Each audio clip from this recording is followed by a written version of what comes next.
Hello, gladiators, and welcome back to another episode of the life and suffering of Sir Brante. I don't really know what to say. Last we saw on Sir Brante, I actually forgot. I recorded 2 days ago. I want to say, let's see, there was Waxing Poetic, where we helped our little sister to express herself and explain that even today, the arts are becoming similar to what a noble artisan with a common lot could feasibly work in. We also got to hear about Stefan's plans to try and marry Gloria off to Sir El Pelletier. Let's see what happens through this. Rumors are running wild in Anazat. People say that a mysterious clandestine society called the Last Straw holds the entirety of the city's seedy underbelly in its clutches, with men in safe houses all over Anazat plotting and scheming against the nobles and the rulers of the province. Their leader is a woman, a ruthless criminal by the name of Sophia. She has evaded all attempts at capture. The common people both fear the Last Straw and sympathize with their cause. If the rumors are true, the city finally has someone who will stop at nothing to help the people claim their rights. But who would support this secret organization? And how did the insurgents manage to survive this long? No one in the city knows the answers. Magistrate Elverman must assuage the people's fears once again. The vile mutineers and heretics who call themselves the Last Straw will be caught and executed very soon, and anyone who has given them money and shelter will meet the same fate. The secret chancellery will make sure of that. But even facing a manhunt, the Last Straw still endures. Slowly but surely, the influence of this underground organization is spreading throughout the city. Okay, we're in unrest now. No, I worked so hard to build you up, Wealth of Magra.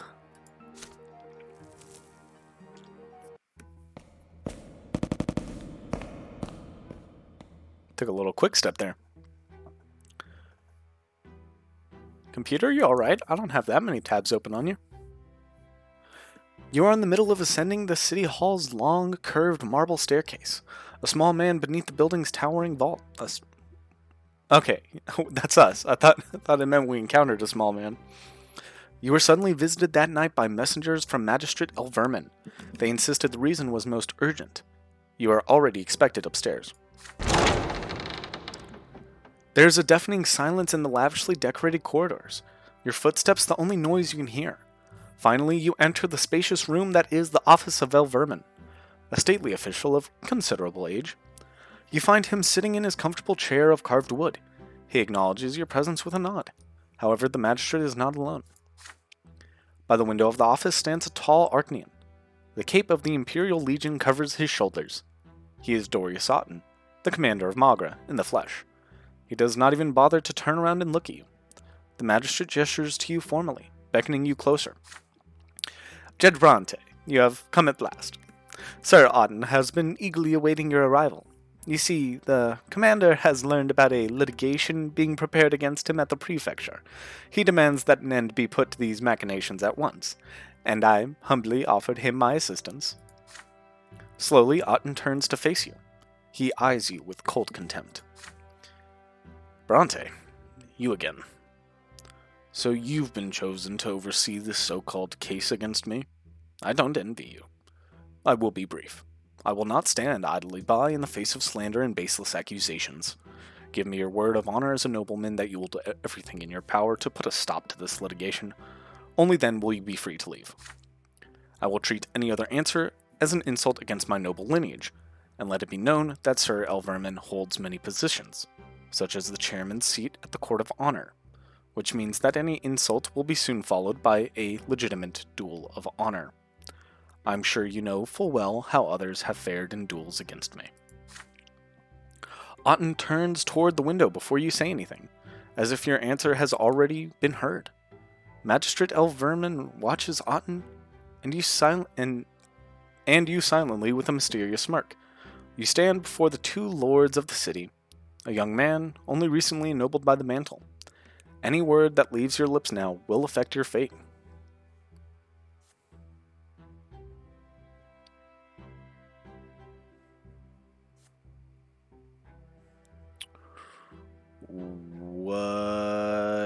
can't do this one. Too many deaths.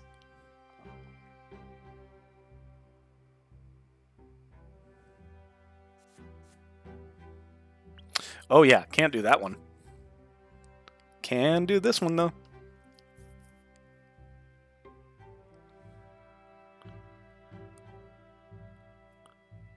All we had to do for this one is not have Otten mad at us already. Ah, cool. But this one is neat. This one's real neat. It's a neat one. I'll give it that one. But I can't risk a death here. We'll just go ahead and put Otten at ease. I'm sure the case poses no threat to you whatsoever. It's a formality from my boss.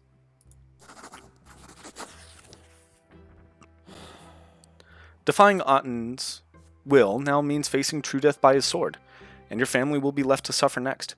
You have no choice but to lie and mislead the enraged Arcanian, doing what you can to mollify him. And so you bow deeply and speak as meekly as you can. Indeed, you say, His Excellency has every right to feel wronged by the prefecture. There is indeed a folder with his name on it in the archives, but you do not seek to besmirch Otten's honorable name. No, quite the contrary.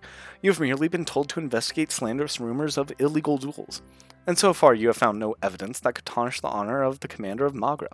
It is true that Sir Otten is an impeccable master of the sword, and no opponent can duel him without suffering a lesser death, but His Excellency had every right to duel whomever he chooses. You, on the other hand, are but a humble servant of the law. To you, even the thought of initiating litigation against an Arcanian lord is simply unthinkable. Who would ever seek to judge guilty those who have been chosen by the gods themselves to rule over the rest of the empire? Quit your groveling, Brante. I don't need to waste my time on a duel to see you're no threat to me. So much the better for me, then. The Archduke is expecting me already. But pray to the twins if I hear even a word of this so-called case ever again. Farewell. Otten quickly walks out of the magistrate's office. Once his cape has disappeared down the long corridor, Elverman turns to you with a smile of approval. I see you're getting more and more accustomed to knowing your place, Brante. The likes of you are always a perfect fit in the ranks of power, even if you will never reach the very top. Once again, I am most pleased to have you with us. You leave the city hall with a heavy heart. Sir Elborn wants Otten's case to progress, and so it will, no matter how much you have to bluff and delude those in power. Otten's sword will continue to loom over you until this case comes to an end.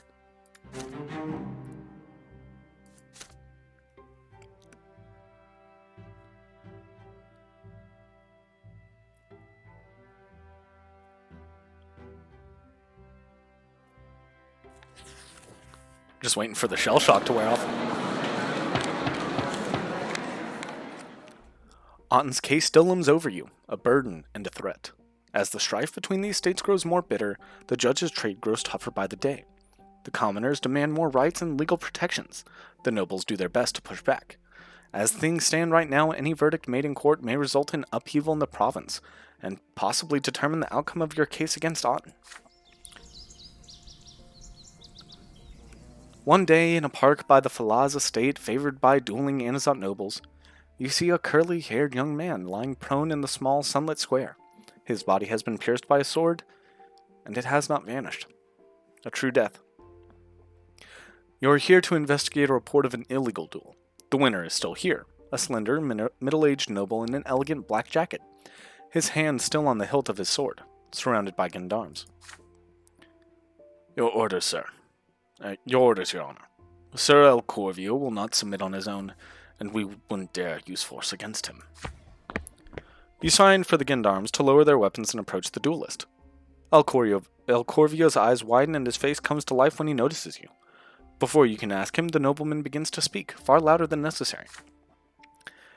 It was a duel sanctioned by the Court of Honor, that is all. The late Sir Elstay questioned my loyalty to the Emperor, and called me an apostate. He left me no other choice but to defend my honor. And now he's dead. Please be quick with your verdict, Sir Judge. I'm expected at the capital. You do know who I am, don't you?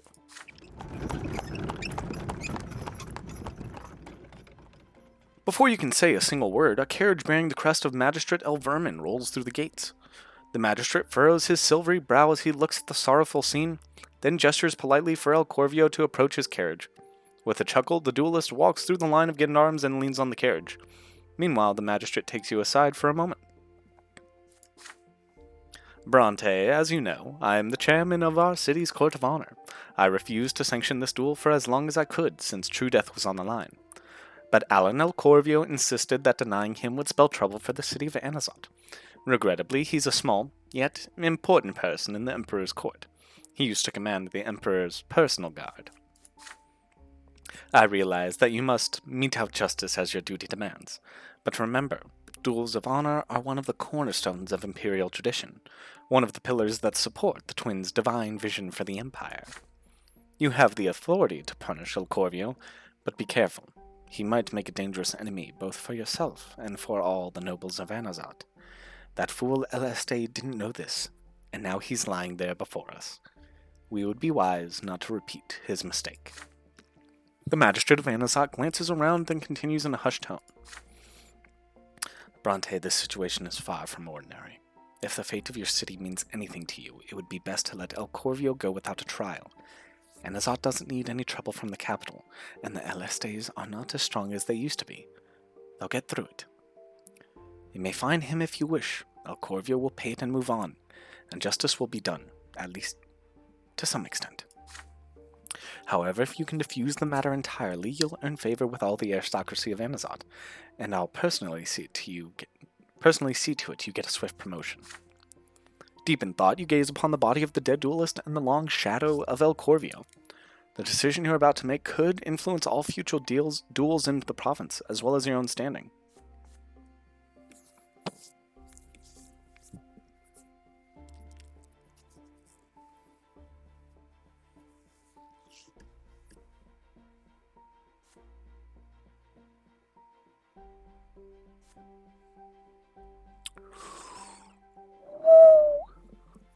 Man, this one looked interesting.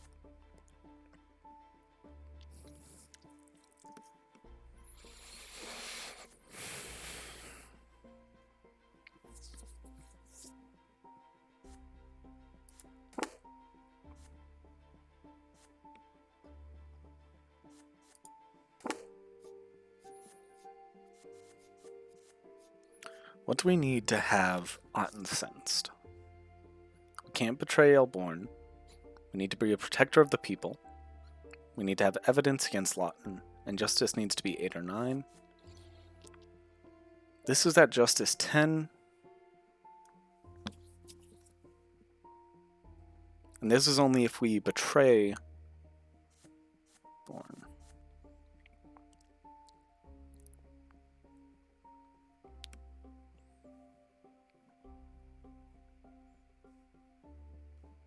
Oh, so there's no way we're getting this up, is there?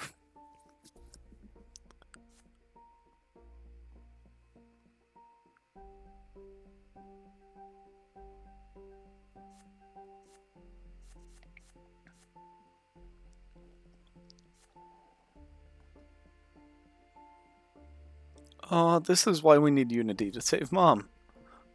Okay.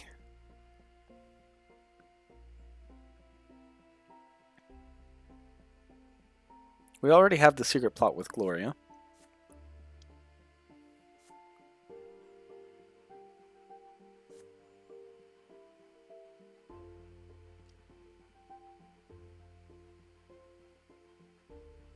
Wait, don't we have... Oh, the family at peace would be if we didn't make the secret plot. That's a shame.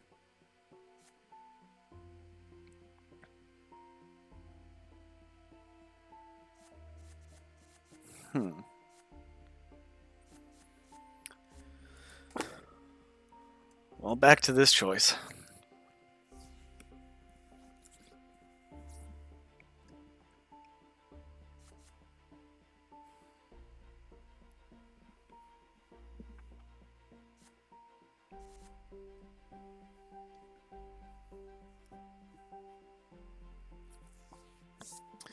If we do that one, then our career immediately goes into a dangerous position. Where's the House of Brante at right now?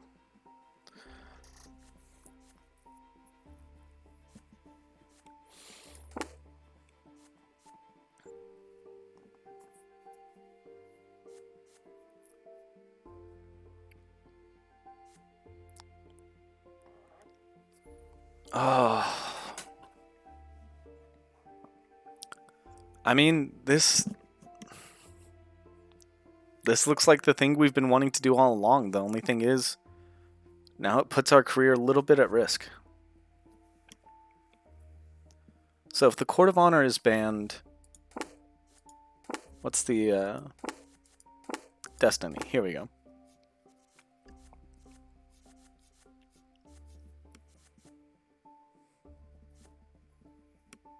You ban the Court of Honor throughout Magra.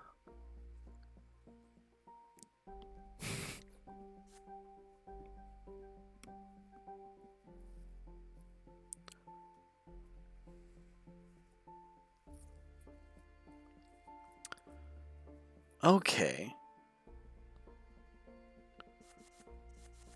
So that's what it means when it's Auten is sentenced.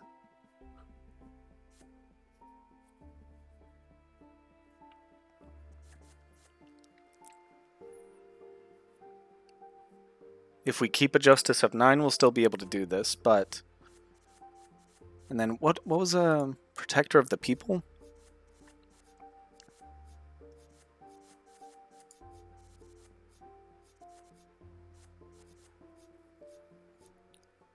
So we'll always have this one, it seems. Protect the common folk. They recognize us as that.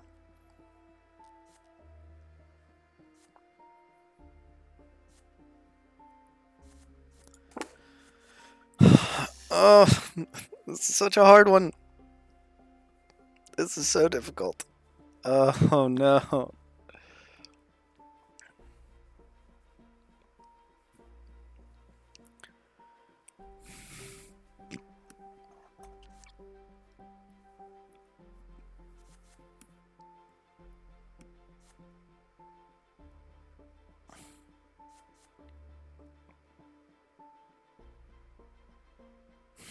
Okay. If we take this one on, we still take a hit to career, but we still get to keep justice, and we even increase wealth without spending any willpower. What is our willpower at now? These are some tough choices, guys. As we've gone on, I've started making more and more... I'm trying to balance around certain things while still keeping... my plans for Sir Brante in line. I think this one choice has made me rethink for 5 minutes. Let's,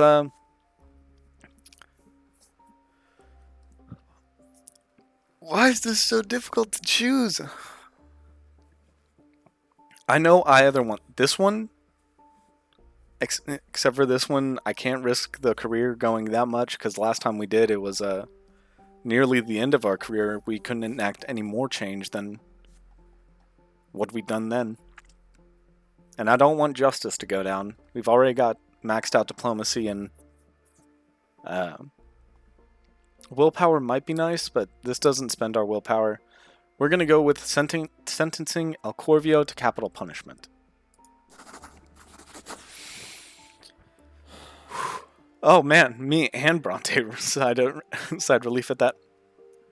You shake your head dispassionately, enunciating every word with perfect precision. You explain the situation to El Vermin. A murder in a duel is still a murder, and the punishment for murder is execution. You do not have the right to distort the law. The magistrate's face falls in surprise. Brante, you don't seem to realize how the world works. I just told you El Corvio plays an important role in the Emperor's court. Are you really so eager to make enemies? Well, you're about to. No connections will protect you if you're so intent upon trampling upon ancient noble traditions. It seems El Vermin is not aware that you have friends in very high places. You tell him in return. The Archduke's family will readily side with you. The magistrate dashes to El Corvio, fuming with rage at your words. Sir El Corvio, there is a terrible misunderstanding. I'll do everything I can to right this wrong, but these good sirs mean to have you arrested. You give the gendarmes a firm order. Seize the murderer's sword, shackle him, and take him to the prefecture. You dare call me a murderer? Doesn't anyone in your filthy, decrepit province know the meaning of a duel? El Corvio draws his sword and assumes a defensive stance, startling the gendarmes with such a fervent refusal to comply. You start giving commands to the gendarmes. Following your orders, they manage to surround and disarm El Corvio. You head for the prefecture to take care of the paperwork and send a message to Octavia. You ask your powerful benefactress to convince the aristocracy to side with you in ordering the death penalty for El Corvio. He is a complete outsider in Magra, you write, who happened to murder the heir to the ancient bloodline of El Este. Surely Octavia can aid her humble servant in such a trifling matter. Her reply takes almost no time to arrive. El Corvio is a staunch follower of the Tempests and the new overseer. This puts him at great odds with my father. Removing him will be easy, especially if you have a proper case against him. Rest assured, Roman, the Melanidas dynasty will side with you in this trial. As for the other nobles, have no fear. I will let no harm come to you, my dearest human.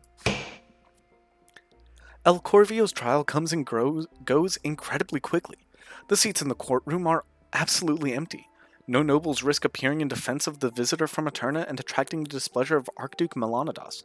One by one you present evidence of El Corvio's guilt. The ill-fated noble visitor coldly spits out threats in return. The Board of Justice, presided over by Elborn, makes its final judgment. Sending a noble to the hereafter is never easy, but there are times when the court has no other way to instill respect for imperial law among those of the noble estate. Sir El Corvio, we hereby sentence you to true death by decapitation. The sentence will be carried out in Majesty Square tomorrow. El Corvio is silent, unwilling to believe in what has just happened. But the verdict has been made. El Corvio is taken to the dungeons, the shackle still on his wrists.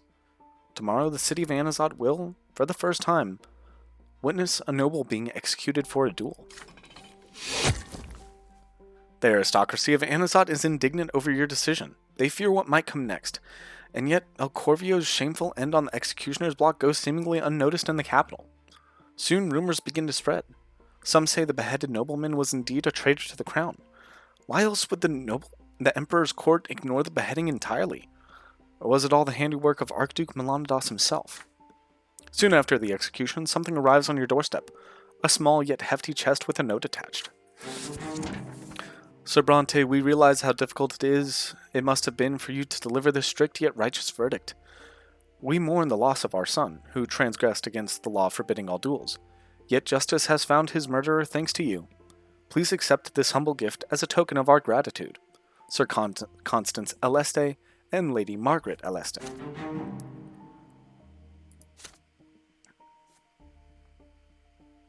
Alright, so we need to make another quick patch to the career works.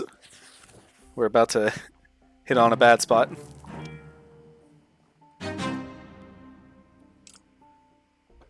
With Thomas Guerrero not rescued yet. Oh no. Oh, Thomas. Thomas, are you okay? Thomas friend?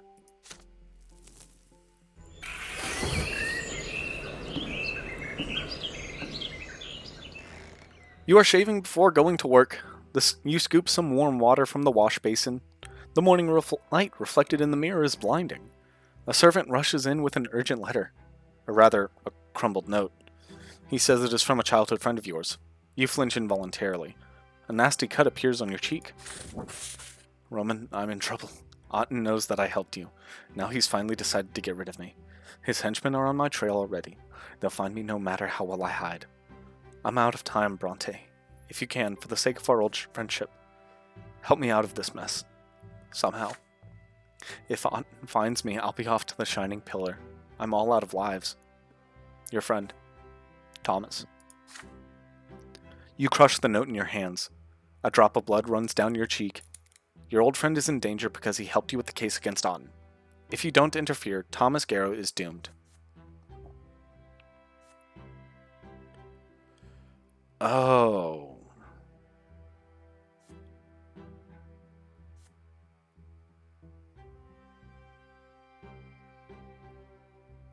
Oh no. Oh no.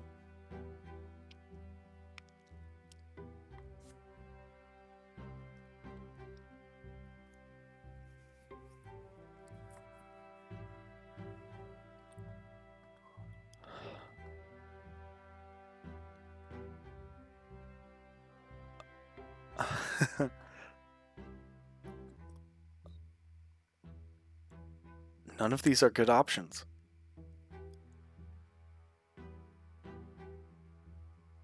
My career is gone if I help Thomas. I'll suffer another death if I eliminate Otten's henchmen using bribes. My career is gone. If I protect Thomas myself, I lose one of my final deaths. And if I don't get involved, our childhood friend is gone forever.